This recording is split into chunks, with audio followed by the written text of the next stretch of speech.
Du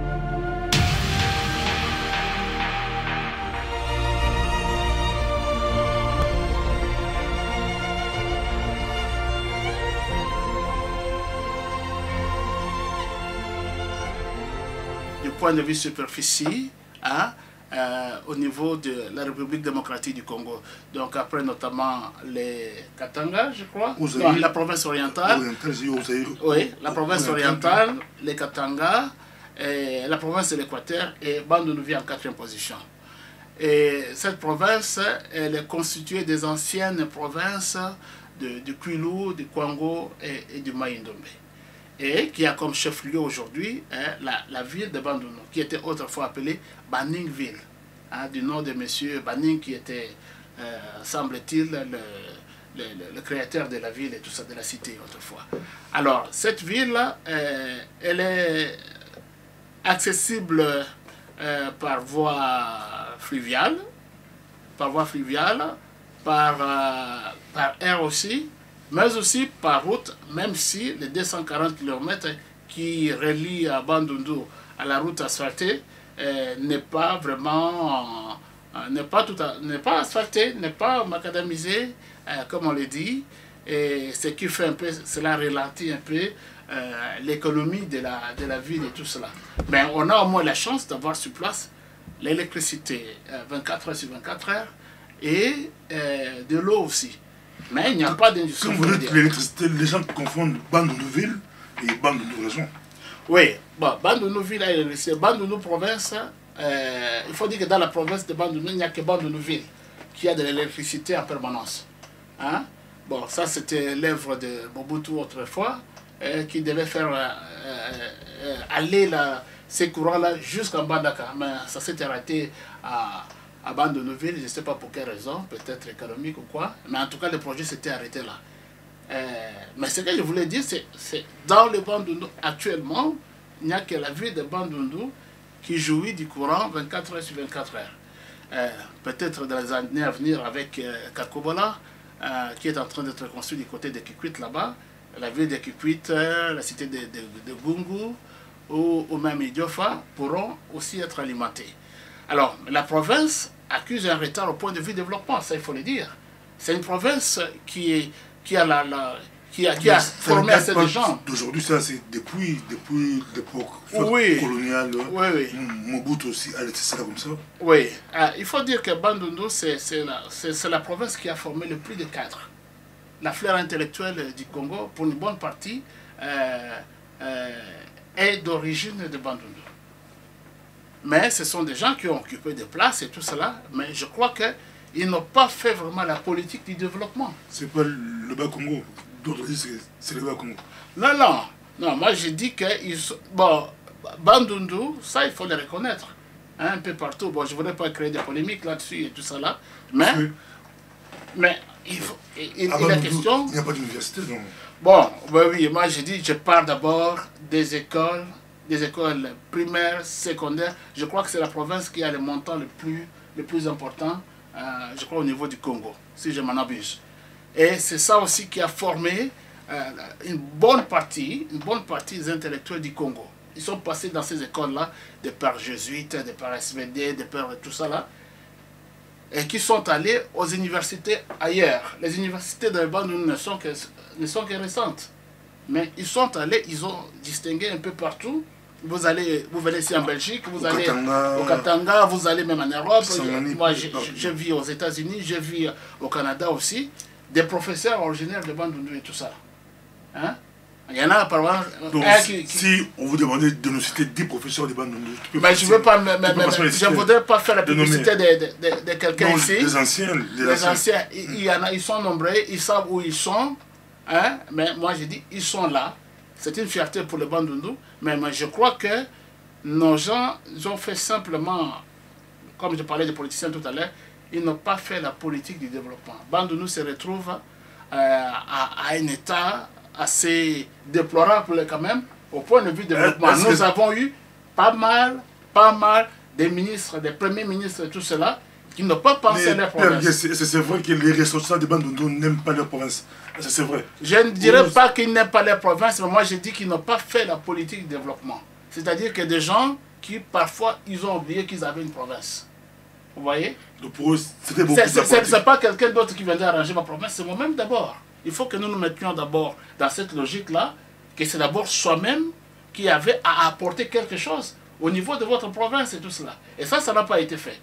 Si vous allez dans d'autres provinces, je vais au Maniement et ailleurs et tout cela, vous allez voir les originels, les autochtones. Hein? Et ils se sont mis la main dans la main pour construire, pour faire quelque chose. Mais dans les Bandundu, moi j'ai dit c'est dommage. Et moi je voudrais quand même rappeler, nous sommes comme des feuilles. Nous sommes comme des branches. Est-ce qu'on peut avoir des feuilles et des branches sans racines?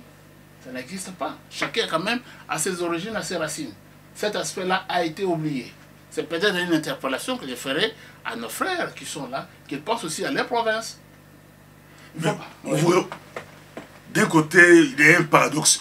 On vous reproche, vous, les ressortissants de Bandundu, vous êtes très solidaires. On dit les Pangui, très solidaires. Mais de l'autre côté, les Pangui n'aiment pas leur province. Vous m'apprenez que nous sommes très solidaires. Je dois avouer que non, je ne dois pas accepter que nous sommes peut-être très solidaires au point de vue. À la mort de Kester Emenea, tout le monde disait que les Pangui sont très solidaires. Ah, oui, mais, ça crée des polémiques. Emenea, c'est tout le monde qui l'a pleuré. Hein? Que ce soit du Katanga ou d'ailleurs et tout ça, là, c'était une vedette d'envergure nationale. Et je crois que tout le monde l'a pleuré. Hein? Mais certains ont voulu trop politiser un peu l'affaire, peut-être par recherche de leadership et tout ça là, pour montrer que vraiment les bandes voulaient faire quelque chose et tout ça. C'est pas d'abord ça. On ne doit pas profiter sur une personne et tout ça là. Moi j'ai dit, nous sommes solidaires, je ne sais pas à quel niveau, mais moi je vois ça trop mal, que les gens ne sont pas assez soudés pour construire. Hein? Père Ngessé, Oui. à Bandundu, il y a quoi? Il y a quoi comme richesse? À Bandundu, il y a d'abord la terre, qui est la première richesse du Congo. Qui devrait être, la province de Bandundu, c'est une province agricole. Agricole, qui a de vastes étendues comment je peux dire ça, de vastes étendues pour faire de l'agriculture et tout ça là. Hein? Alors, je ne saurais pas vous dire en combien de milliers d'hectares de terres arables et tout ça là. Mais je sais que Bandundu a beaucoup de potentialités, hein, pour faire de l'agriculture sur place. Et il y a beaucoup d'eau, beaucoup de rivières aussi. Parce que le Bandundu peut nourrir tous les Congos. Mais avec les étendues qu'il y a là, oui, je peux dire que c'est possible. C'est possible. Parce que maintenant on parle d'un projet au niveau de Bukangalonzo et tout cela, qui est agro-industriel de 80 000 hectares. 80 000 hectares. Êtes-vous d'accord avec cela ou c'est de la poudre aux yeux? La poudre aux yeux, c'est vous qui le dites. Hein? Moi, ce que moi je vois, c'est quelque chose qui est en train de se faire. Ça va se concrétiser. J'espère. J'aime bien croire en l'homme. Quand quelqu'un fait quelque chose de bien, il faut avoir la modestie, l'honnêteté de reconnaître qu'il y a quelque chose de bien qui se fait. Maintenant, ils sont déjà en plein travail. Dire que c'est la poudre aux yeux, ça vient de vous-même. Moi, je ne saurais pas avaler ça. Pardon? C'est une question parce que oui. Des fois, on commence des grands projets. Oui, des grands projets. Oui, c'est vrai que dans les... Vous savez, même quand on commençait les routes, quand autrefois on a parlé de 5 chantiers, il y avait des machines qui arrivaient et tout ça. Tout le monde était sceptique. Hein? On disait qu'il n'y avait rien ne va se faire. Mais aujourd'hui, quand même, on a vu quelque chose. Ce n'est pas assez... Non, je parle au niveau de Kinshasa et tout ça là. Ce n'est pas assez, mais il y a quelque chose qui se fait. Alors, moi je dis, laissons le temps au temps. Il ne faut pas préjudicer déjà par des avis pessimistes pour dire que telle chose déjà, ça ne va pas, ça n'ira pas et tout ça là. C'est une question encore. Des questions, c'est possible partout. On pose des questions par rapport toujours à Bandundu. S'il veut investir à Bandundu-ville, il fait quoi? C'est possible d'investir. Il y a des structures. Oui, c'est que moi je voudrais d'abord dire à nos frères qui sont ailleurs, de la diaspora, bon, c'est d'abord une joie que j'exprime, parce que étant de temps en temps à Kinshasa, on voit de plus en plus de frères qui reviennent avec des projets précis et tout ça là. C'est encouragé. Ce sont des choses que nous n'avions pas vues il y a quelques années. Et ces gens-là se rappellent peut-être qu'ils sont ces feuilles-là, ils sont ces branches-là qui ont les racines quelque part. Même si aujourd'hui ils sont ici depuis des années, mais ils pensent quand même, ils ont quand même un chez eux. Hein? Bon, alors quelqu'un qui viendrait au Congo, pas simplement à Bandundu et tout ça là. Moi je voudrais d'abord nous rappeler que la plus grande richesse que nous avons dans notre pays, c'est pas d'abord le cuivre, c'est pas d'abord les diamants, c'est d'abord la terre. La terre qui est la richesse principale, la richesse que Dieu nous a donnée. Beaucoup de terre. Moi j'ai travaillé longtemps au Cameroun, j'ai travaillé au Tchad et tout cela, j'ai vu la misère de la terre. Des gens qui sèment entre les pierres. Mais là, chez nous, c'est de la terre comme ça, là. Elle est libre. Il suffit de jeter un grain de maïs et demain, vous avez de la récolte et tout ça, là. Rappelez à tout le monde d'abord, les plus gros projets que nous pouvons voir, c'est d'abord de transformer la terre.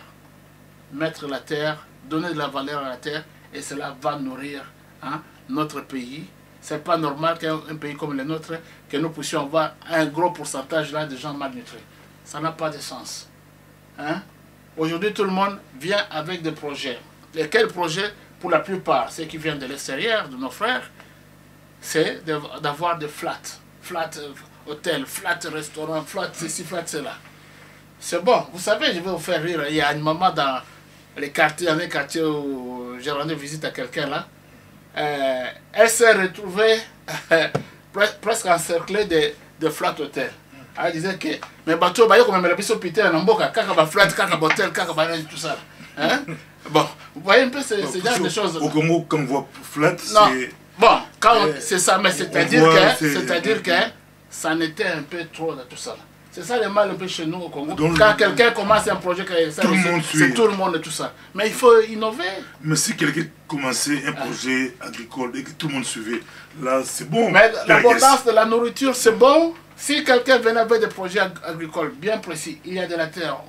Vous avez déjà vu quelque part, on amène par exemple un véhicule plein de sacs de manioc, même si c'est de mauvaise qualité, qu'après poli, on va jeter derrière et tout ça là, on va jeter.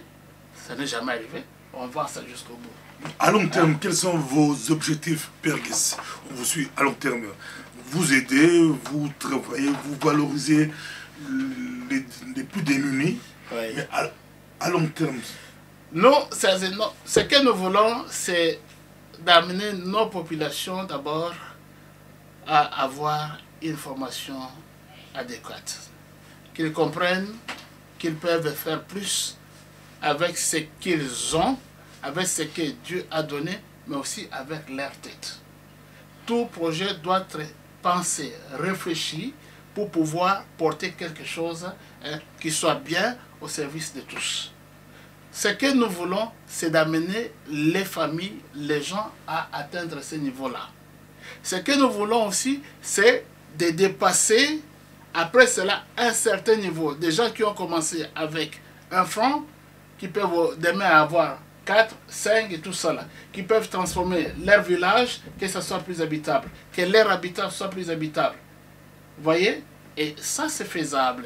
C'est faisable lorsque les gens se mettent d'abord ensemble pour réfléchir. Que ce soit au niveau des politiciens et tout cela, c'est d'abord faire une politique du développement. Une politique qui essaye de ramener la vie des gens du plus bas au plus haut. Ça, c'est très important. Et une politique aussi qui fasse que même le plus démuni là peut avoir accès aux besoins les plus alimentaires et tout ça. Vous êtes père, vous travaillez dans les milieux de l'église. Est-ce qu'il faut que les catholiques, les pères catholiques puissent revenir au Congo ou à Bandundu pour reconstruire, ou c'est possible, comme a dit Barack Obama, yes, we can. Est-ce que tu peux regarder les Congolais, regarder la diaspora, leur dire que yes, we can without les blancs, les autres, yes. on peut. Yes, we can together. Nous pouvons, et tous ensemble, que chacun apporte de son intelligence, de ses idées, de ses moyens, pour pouvoir reconstruire notre pays. C'est la tâche de tout le monde. Ce n'est pas simplement l'affaire du prêtre qui est là. C'est l'affaire de toi, pasteur. C'est pasteur qui est là, qui doit aider les gens à voir aussi clair. C'est pasteur qui est là, qui doit aider les gens à se prendre en charge. C'est pasteur qui est là, qui doit aider les gens à se dire que je dois produire. Pour que nous puissions avoir une économie forte et tout cela, nous devons travailler. Il n'y a pas de secret. Il faut que les gens travaillent. Il faut que les gens apportent les nécessaires pour qu'ensemble nous puissions consolider nos efforts et pouvoir produire pour donner à notre pays la place qui lui revient. Là où nous sommes, c'est pas ça. Nous ne devrions pas être orgueilleux pour ça. Là. Quelle est la force de l'Église catholique? Parce que souvent, partout au Congo, l'État est souvent été démissionnaire, même à l'époque de Mobutu, l'État, dans les fins fonds villages, l'État est toujours démissionnaire. Mais l'Église catholique est là, les missionnaires catholiques, les protestants sont là. Vous, les pères de l'Église catholique, votre secret c'est quoi? Par rapport au développement. La force de l'Église catholique revient d'abord dans son organisation et dans l'amour qu'elle porte vis-à-vis des couches les plus défavorisées, les plus marginalisées et tout cela. Cet amour qu'il porte et qui fait que son évangélisation est toujours accompagnée de l'aspect du développement. C'est ça qui fait la force de l'Église. Il fait des actions sociales. Si bien qu'aujourd'hui, on pourrait se réunir pour commencer à combattre l'Église, ce n'est pas un sujet sur lequel je voudrais bien m'étendre, mais je voudrais au moins dire que nous devrions toujours allier évangélisation et développement. Cela doit aller ensemble. Si nous ne faisons que de l'évangélisation du matin au soir et que nous laissons les gens mourir de faim, nous laissons les gens dans la misère et tout cela, là nous ne donnons pas la personne. Il écoutera un moment, lorsqu'il en aura assez, il va abandonner. Hein? Parce que quelle est cette âme-là qui n'est là que pour avaler des choses, mais cette âme qui est dans un corps. Ce corps qui ne reçoit pas sa partie, qu'est-ce que ça va faire? Vous voyez? Donc nous devons conjuguer tout cela. C'est une invitation que je nous lance à nous tous, quelle que soit notre dénomination chrétienne et tout cela. Nous avons à travailler ensemble. Nous devons aider nos gens. L'Église a une part de responsabilité. Nous tous. Nous tous. Nous tous. Si l'Église catholique ne fait pas déjà beaucoup, elle doit encore redoubler d'efforts. Mais je suis au moins convaincu qu'elle fait beaucoup. Hein? Ça, nous devons quand même être sincères pour les reconnaître. Mais aussi, aux autres confessions et tout cela, il dit que nous pouvons travailler ensemble. Le développement, ça peut être cet arbre-là qui va nous réunir, nous tous. Nous pourrons avoir un peu de dissemblance au point de vue doctrinal et tout cela, mais lorsque nous mettons l'arbre du développement au milieu de nous, c'est ça qui va nous souder, c'est ça qui va faire que nous puissions travailler ensemble pour l'avancement de notre pays, pour notre communauté. Père Guessé, pour terminer, j'ai causé beaucoup de ressortissants de Bandundu, les jeunes, oui. Ils nous disent on veut bien aller investir dans notre province à Bandundu, Bandundu-ville, mais ce n'est pas de l'argent jeté de la mer. Bon, de l'argent... Est-ce qu'il y a des structures? Est-ce qu'il y a quelque chose? Parce qu'il y a beaucoup de jeunes du Congo, oui, de chaque province, ici en Europe, qui aimeraient bien aller même dans les fins fonds villages de leur village, aller investir, aller commencer, mais ils ne savent pas quoi. Tu peux leur lancer un message, dire quelque chose? Vous savez, le mal chez nous, c'est que parfois quelqu'un qui est né dans un petit village au fin fond du Bandundu et tout ça là, lorsqu'il quitte son milieu, il vient à Kinshasa, il réunit maintenant son milieu. Il en a de même ceux qui... Ce sont des clichés de l'époque. Oui, mais à cela, nous devons dire qu'il n'y a personne qui devra aller arranger son village, si ce n'est lui. Si ce village-là lui a donné la possibilité d'être né, ce village-là est sa mère. Hein? Et nous, dans nos cultures, nous ne pouvons pas, surtout nous, dans le bande où nous sommes de régime matriarcal et tout ça là, la maman joue un rôle assez important. Nous ne pouvons pas oublier notre maman comme ça. Là. Vous ne pouvez pas oublier votre village. Vous ne pouvez pas laisser votre village comme ça, vous pensez que quelqu'un d'autre viendra faire ça. Retournez dans votre village. Ne fût-ce qu'un contact, allez-y voir les besoins. Vous saurez ce qu'il faut faire. Moi, je n'ai pas à dire à quelqu'un, voilà, allez comme ça dans tel village, vous allez faire ceci, vous allez parler avec les gens, voyez les besoins. Si vous êtes une communauté, vous êtes un ensemble de tout cela, ensemble, vous pouvez alors imaginer quelque chose, disons une réponse pour donner aux besoins qui est exprimé par ces gens-là. À Bandundu, il y a combien de langues? Combien de langues? Oh, mais plusieurs. Il y a plusieurs langues, je ne saurais pas vous dire combien exactement. Plus de mais... 20. Oh, c'est plus. C'est la richesse du Congo. La richesse du Congo. Mais dans le Bandundu, les langues nationales qui sont parlées, souvent c'est les Kikongo et les Lingala. Les Lingala tout le monde est Pangui. Tout le monde parle Lingala. Pas Kikongo. Kikongo. Dans les Maïndom, on parle plus Lingala. On parle plus Lingala. Mais à partir de Bandundu, vous allez jusqu'au sud, c'est les Kikongo. Si un jour vous passez à Bandundu, venez visiter les centres Ntombwa. Si vous voulez aussi soutenir la formation des mamans là, n'hésitez pas de passer par les mêmes canaux pour que nos frères, nos sœurs qui sont là puissent quand même avoir la possibilité de se former. C'est une façon de faire du développement durable. Plutôt que de donner à quelqu'un chaque jour, vous lui apprenez et il se prend en charge. Et merci pasteur. Merci, merci.